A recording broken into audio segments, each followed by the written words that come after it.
Bonjour Victor Bonjour, Castanet. merci pour En votre invitation. janvier, merci à vous de l'avoir accepté. Janvier 2022, votre livre Les Fossoyeurs avait déclenché un scandale. Il dévoilait des cas de maltraitance de personnes âgées dans certains établissements du groupe Orpea. S'en est suivi un vaste plan de contrôle de ces EHPAD et on apprend donc que 55 structures particulièrement problématiques ont été identifiées, sanctionnées. 11 ont d'ailleurs été définitivement fermées. Est-ce que vous saluez cette avancée ?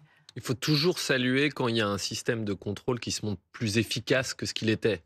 Orpea, c'est quand même l'histoire d'un groupe qui a dérivé pendant plus de 20 ans. C'est des pratiques de détournement d'argent public, d'optimisation des coûts. On enlevait des postes de soignants au détriment de l'argent public et surtout des pensionnaires. Bon, le drame de cette histoire, c'est qu'Orpea, qui était le leader mondial, a pu faire ça pendant 20 ans. Pourquoi il a pu faire ça pendant 20 ans ?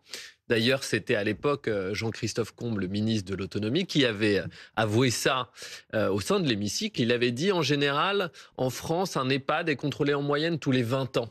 Eh bien, c'est exactement ça. Du coup, comme les EHPAD étaient contrôlés, il y en avait certains qui pouvaient dériver. Donc, il faut saluer le fait que ces 3 dernières années, les EHPAD, les 7500 EHPAD français aient été contrôlés. Il ne faut pas mettre une forme de... Ce qui est amené, à se répéter, parce que là, on parle d'un gros contrôle qui a suivi votre grande enquête, mais est-ce que ça va être amené à être plus régulier ? Parce qu'un tous les 20 ans, effectivement, ça pose question. Alors, je pense que les contrôles seront plus réguliers et surtout plus efficaces. C'est-à-dire qu'avant, ils ne savaient pas où regarder. Maintenant, ils ont compris qu'il ne suffisait pas de regarder, par exemple, dans les établissements. Il fallait regarder aussi au siège les pratiques financières. Orpea, les pratiques de détournement d'argent public, elles ne se voyaient pas nécessairement dans les établissements. Donc, ça demande des inspecteurs formés sur ces questions. D'ailleurs, s'il faut saluer les contrôles, il faut aussi souligner ce qui a été défaillant. Il y a un certain nombre de représentants syndicaux, des inspecteurs qui expliquent que certains contrôles ont été réalisés. Ils parlent de contrôles low cost. Bon, ils estimaient qu'il fallait faire des contrôles en général sur 2 jours. Ils ont eu une demi-journée ou qu'il y a eu seulement un tiers des contrôles qui sont faits sur place, c'est-à-dire dans les établissements. Les 2 tiers, ça veut dire sur pièce. Sur pièce, c'est quoi ? On vous donne des documents. Mais après tout, Orpea transmettait des documents en racontant n'importe quoi, trafiqué. Quand on vous donne des documents, vous sentez pas l'ambiance au sein de l'établissement, la manière dont le personnel se comporte. Il y a quoi dans l'assiette des résidents ? Il faut aller sur place, évidemment.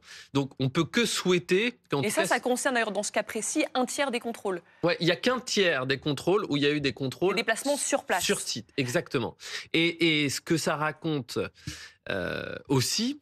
c'est que, il y a 55 établissements avec des sanctions très graves. Mais en vrai, il y en a des centaines qui ont eu des injonctions. Pas juste des recommandations, des injonctions. C'est, en fait, vous respectez pas les ratios de personnel ou le circuit du médicament n'est pas conforme. Donc, c'est-à-dire des infractions relativement graves. Donc, il y avait un gros sujet. Et maintenant, de toute façon, on a mis en cause un certain nombre de pratiques. Le vrai problème maintenant, c'est un problème structurel, c'est un problème de financement politique. Donc, j'ai envie de dire maintenant, le sujet, c'est comment le gouvernement va s'emparer de ce sujet pour faire changer les choses en profondeur. Et pour qu'il y ait plus de recrutement, notamment, ça reste un vrai problème. Alors que la ministre, quand même, et je vais donner les chiffres, elle a annoncé hier soir, suite à la diffusion de votre documentaire sur cette question-là, une augmentation de 50 000 équivalents temps plein jusqu'à 2030. Et elle dit...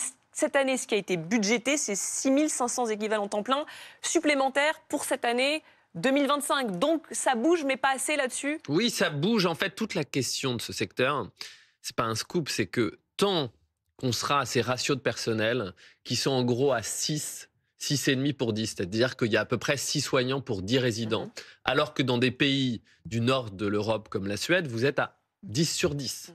Tant qu'on n'aura pas augmenté ces ratios de personnel à 8 pour 10, c'est ce que dit par exemple la défenseuse des droits. Vous savez quoi ? Il y aura des situations de maltraitance en France, c'est inévitable. Donc les établissements font ce qu'ils peuvent, mais tant qu'ils ne sont pas refinancés et qu'on ne change pas les règles du jeu, il y aura des drames. Ça veut dire qu'il faudrait recruter combien d'aides-soignants, combien de personnes ça veut dire que dans chaque établissement, si vous voulez, il y a 7500 établissements, donc il faut augmenter les ratios d'à peu près un soignant en plus parisien, un soignant et demi, ça veut dire qu'il faut effectivement le chiffre qui a été annoncé, 50 000. Elle parle de 50 000 équivalents temps plein jusqu'en 2030. Ça va changer fondamentalement les ratios de personnel, donc vous allez diminuer le nombre de cas de maltraitance. Ce qu'il faut dire aussi quand même, moi j'ai eu cette discussion-là avec la ministre hier, c'est qu'il faut aussi changer les règles du jeu.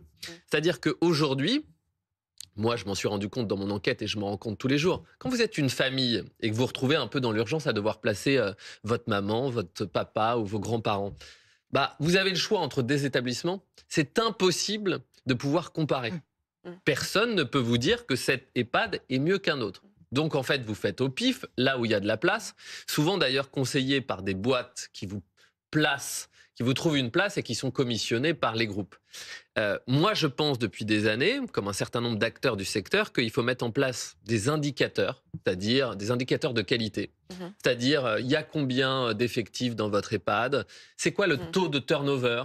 Le taux d'absentéisme, est-ce que les équipes sont bien? Ce qui est prévu quand même dans la loi sur le bien vieillir, adoptée en 2024, ces en fait, indicateurs c'est toute de la qualité. question. Donc, il faudrait ces indicateurs de qualité. Et depuis 3 ans, moi, je rencontre des ministres tous les 6 mois, parce qu'ils changent tous les 6 mois. Il faut le dire aussi, cette instabilité gouvernementale, c'est un drame pour le secteur.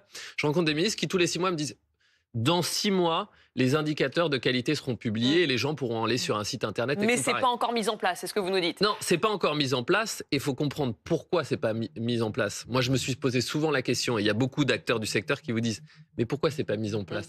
Parce que quand ça sera mis en place, on va se rendre compte de quoi? Que c'est une catastrophe aussi dans les EHPAD publics et que donc l'État se rendra compte de sa responsabilité et verra que eux non plus dans les EHPAD publics, ils respectent pas ni les ratios de personnel, ils mettent pas suffisamment d'argent dans la nourriture. Il y a un problème qui touche l'ensemble du secteur aujourd'hui. Vous avez des questions de téléspectateurs. Mais vous y avez pas mal répondu. Christine voulait savoir si c'était mieux d'aller finalement dans un EHPAD public. Est-ce qu'il y avait davantage de garanties, de meilleures conditions? Non, moi je ne dirais pas ça aujourd'hui. Je dirais qu'il faut, le plus important, c'est d'aller sur place, de rencontrer le personnel, de voir l'ambiance et de vérifier ça justement si, par exemple, c'est la même directrice depuis 6 ans ou si vous avez eu 6 directeurs en 6 ans. Si vous avez une instabilité du personnel, c'est le premier signe qu'il y a un dysfonctionnement. Donc moi, je ne ferais pas cette différenciation-là, sachant que il faut le dire, aujourd'hui, le secteur est en crise. C'est-à-dire, moi, dans mon enquête, j'ai raconté comment des groupes faisaient des hyper-profits. C'était la période, avant ce scandale Orpea, où on pouvait faire 34% de marge dans un établissement, et c'était public. Et ces marges montraient une pression financière extrêmement importante sur les structures. Aujourd'hui, c'est le problème inverse. C'est qu'aujourd'hui, il y a 2/3 des EHPAD de France qui sont en situation de déficit. C'est pas bon d'être en surprofit, c'est une catastrophe d'être en déficit, parce que quand vous êtes en déficit et que vous êtes directeur, qu'est-ce que vous faites?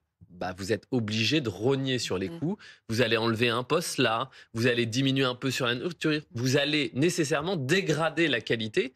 Et en plateau hier, c'est ce que disait un directeur, lui-même, il avait 100 000 € de déficit sur son EHPAD public, il était obligé de baisser un peu la qualité de la prise en charge. Merci beaucoup, Victor Castanet. Vous avez été menacé depuis la publication de ce livre? Un mot? Pas depuis la publication de ce livre. Je pense que la médiatisation de ce sujet nous a tous, et moi et les lanceurs d'alerte, protégés.